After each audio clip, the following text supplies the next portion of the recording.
नमस्कार।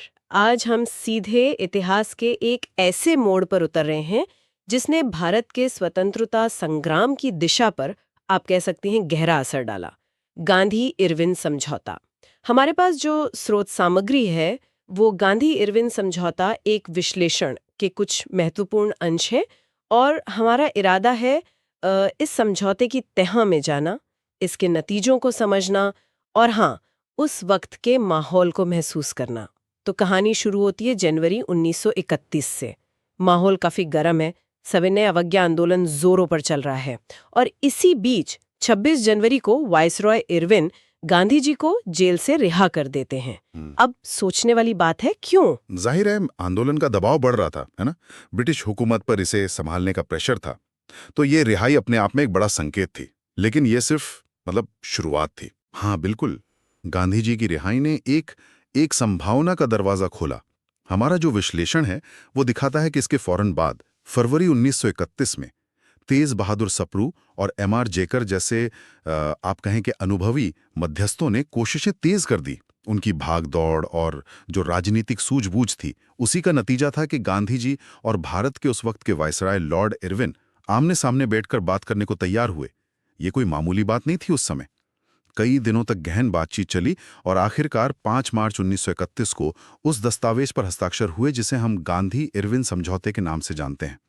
ये उस दौर की उथल-पुथल भरी राजनीति में एक बहुत बड़ा घटनाक्रम था सच में।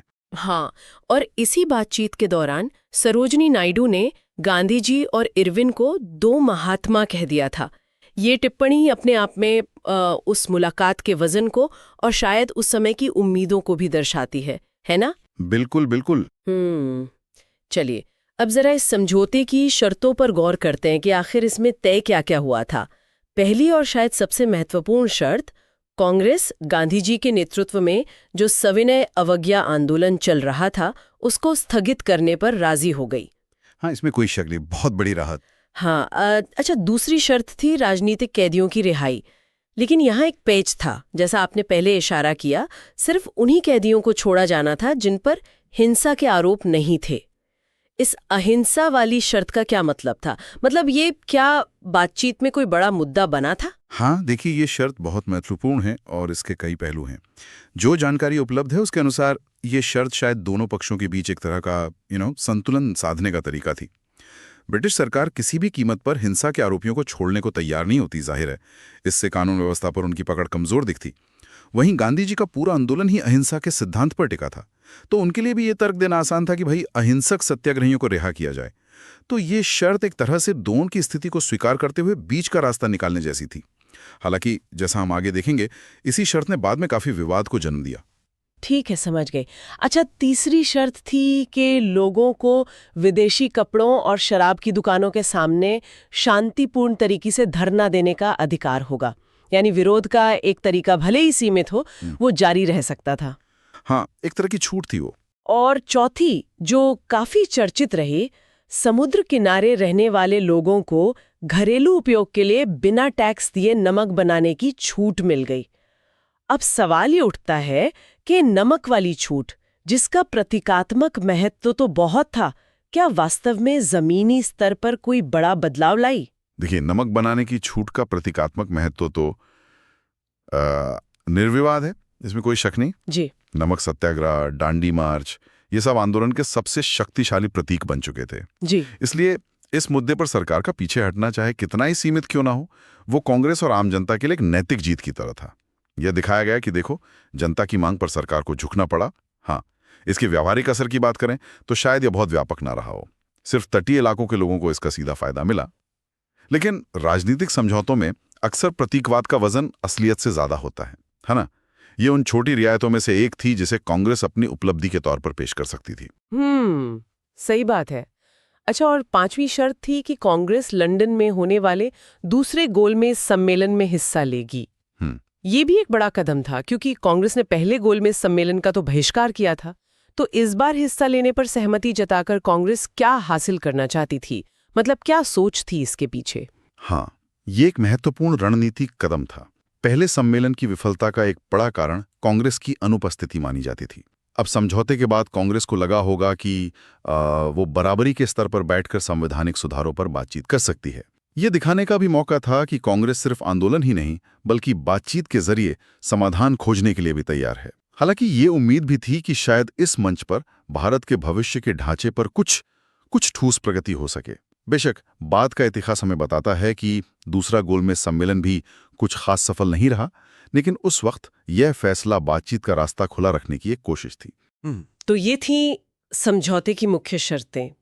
मतलब कागज पर देखें तो ये एक संतुलन साधने वाला समझौता लग सकता है शायद, लेकिन समझौते की स्याही शायद सूखी भी नहीं थी कि देश में खासकर नौजवानों के बीच निराशा और गुस्से की एक लहर सी दौड़ गई। हमारा विश्लेषण साफ तौर पर बताता है कि इस गुस्से का सबसे बड़ा कारण था भगत सिंह, सुखदेव और राजगुरु की फांसी की सजा। इस समझौते में उनकी सजा को माफ करने या रोकने के बारे में कोई ठोस आश्वासन नहीं था। क्या इस मुद्दे पर बातचीत के दौरान कोई चर्चा हुई ही नहीं थी या इसे जानबूझकर नजरअंदाज किया गया? क्या कहता है विश्लेषण? देखिए, ये इस समझौते का सबसे दुखद और विवादास्पद पहलू है। इस पर दशकों बाद भी बहस जारी है।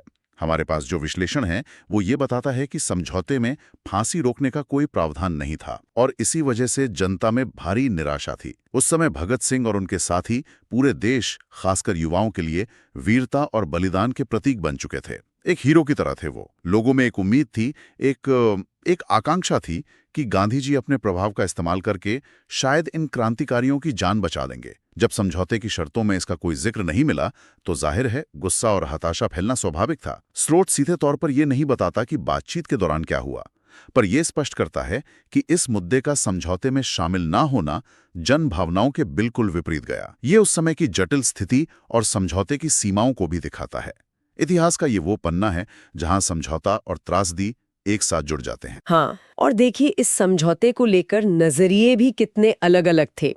विश्लेषण में अर्विन के जीवनीकार एलन कैंपवेल जॉनसन का एक बहुत ही दिलचस्प नजरिया सामने आता है।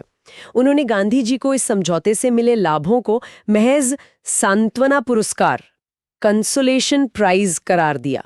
सोचिए, इतनी बड़ी बातचीत और नतीजा सिर्फ एक सांत्वना पुरस्कार। लेकिन यहीं पर कहानी और उलझ जाती है। जॉनसन ने यह भी कहा कि यह समझौता असल में वाइसरॉय इरविन का गांधी जी के सामने एक तरह का आत्मसमर्पण, सरेंडर था।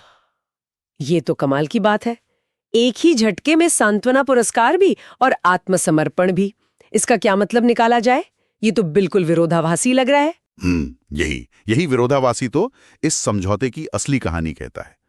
यह दिखाता है कि यह कितना जटिल और बहुस्तरीय था। चलिए जॉनसन की इन दोनों बातों को समझने की कोशिश करते हैं। जब वो इसे सांत्वना पुरस्कार कहते हैं तो शायद उनका इशारा इस तरफ है कि कांग्रेस ने जिस पैमाने का आंदोलन चलाया था और उनकी जो मांगें थीं, जैसे पूर्ण स्वराज की तरफ बढ़ना, उसके मुकाबले समझौते में हासिल हुई चीजें जैसे नमक बनाने की छूट या वो सशर्त कैदी रिहाई, वो उतनी बड़ी नहीं थीं। शायद उन्हें उम्मीद थी कि गांधी जी और ज्यादा रियायतें हासिल कर पाएंगे। ये एक नजरिया है। वहीं जब जॉनसन इसे इरविन का आत्मसमर्पण कहते हैं तो उनका नजरिया ब्रिटिश पक्ष से है। सोचिए, ब्रिटिश साम्राज्य का प्रतिनिधि वाइसराय उस व्यक्ति यानी गांधी जी के साथ बराबरी के स्तर पर बैठकर समझौता कर रहा है, जिससे कुछ समय पहले तक राजद्रोही माना जाता था और जेल में रखा गया था।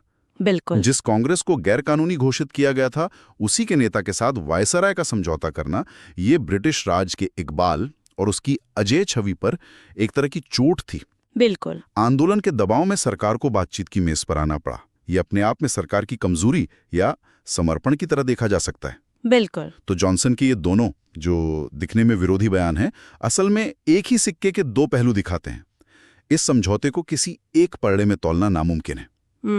ये ना तो पूरी तरह कांग्रेस की जीत थी, न ही पूरी तरह सरकार की। इसकी व्याख्या इस बात पर निर्भर करती है कि आप इसे किस नजरिए से देख रहे हैं। यानी ये समझौता एक आईना है जो दिखाता है कि राजनीतिक मोलतोल में अक्सर चीजें कितनी पेचीदा होती हैं। कोई सीधी जीत हार नहीं होती है ना। बिल्कुल। और हमें ये भी देखना चाहिए कि समझौते के तुरंत बाद क्या हुआ। विश्लेषण इशारा करता है कि समझौते का कार्यान्वयन, मतलब उसे लागू करना, वो भी आसान नहीं रहा। कई जगहों पर शर्तें लागू करने में दिक्कतें आईं और फिर मार्च 1931 के अंत में ही कराची में कांग्रेस का अधिवेशन हुआ। कराची अधिवेशन। हाँ, जहां इस समझौते को स्वीकार तो कर लिया गया, लेकिन भगत सिंह और उनके साथियों को न बचा पाने के कारण गांधी जी को जबरदस्त विरोध और काले झंडों का सामना करना पड़ा।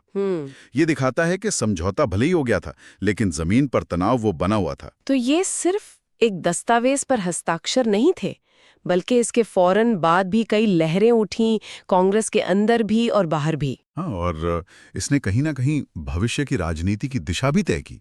भले ये समझौता तात्कालिक रूप से सभी उम्मीदों पर खरा नहीं उतरा, लेकिन इसने ब्रिटिश सरकार के साथ बातचीत की एक नई मिसाल कायम की। इसने कांग्रेस को कम से कम बातचीत की मेज पर एक ऐसी शक्ति के रूप में स्थापित किया जिसे नजरअंदाज नहीं किया जा सकता था। ये भविष्य के मोल तोल और वार्ताओं के लिए एक तरह का आधार बन गया, भले ही वो रास्ता भी काफी उतार चढ़ाव भरा रहा। तो कुल मिलाकर देखें, गांधी इरविन समझौता भारतीय स्वतंत्रता संग्राम के लंबे सफर में एक मील का पत्थर तो था ही। इसने सविनय अवज्ञा आंदोलन को एक नया मोड़ दिया, बंद दरवाजों को खोलकर बातचीत की गुंजाइश पैदा की। लेकिन जैसा हमने विस्तार से देखा, ये अपने पीछे कई अनसुलझे सवाल, अधूरी आकांक्षाएं और एक गहरी टीस भी छोड़ गया, खासकर भगत सिंह, सुखदेव और राजगुरु के संदर्भ में। ये समझौता इस बात का एक सटीक उदाहरण है कि कैसे बड़े राजनीतिक समझौतों में अक्सर जटिल शर्तें होती हैं, अस्पष्टताएं होती हैं और मिले जुले नतीजे होते हैं। शायद ही कोई पक्ष पूरी तरह संतुष्ट हो पाता हो। एकदम सही निष्कर्ष। ये समझौता महज इतिहास की एक तारीख नहीं है, बल्कि उस दौर की राजनीतिक मजबूरियों, रणनीतिक चालों, जन आकांक्षाओं और नैतिक दुविधाओं का प्रतिबिंब है। और जैसा कि हमारी परंपरा है, जाते जाते एक विचार छोड़ जाते हैं जो सीधे तौर पर विश्लेषण में नहीं है, पर इस पूरी बातचीत से उभरता है। सवाल ये है कि तात्कालिक नतीजों से परे हट कर देखें तो क्या गांधी इरविन समझौते ने अनजाने में ही सही भारतीय राष्ट्रवाद और ब्रिटिश साम्राज्यवाद के बीच शक्ति संतुलन को स्थायी रूप से बदल दिया था? क्या इसने भविष्य के नेताओं के लिए बातचीत और दबाव की राजनीति का एक नया खाका तैयार किया? स्वतंत्रता की उस लंबी लड़ाई में ऐसे समझौतों को, जो अक्सर अधूरे और विवादास्पद लगते हैं, हमें किस नजरिए से देखना चाहिए? क्या वे महज रणनीतिक पड़ाव थे, नैतिक समझौते थे या कुछ और? इस पर सोचना यकीनन हमें इतिहास की गहरी समझ देगा।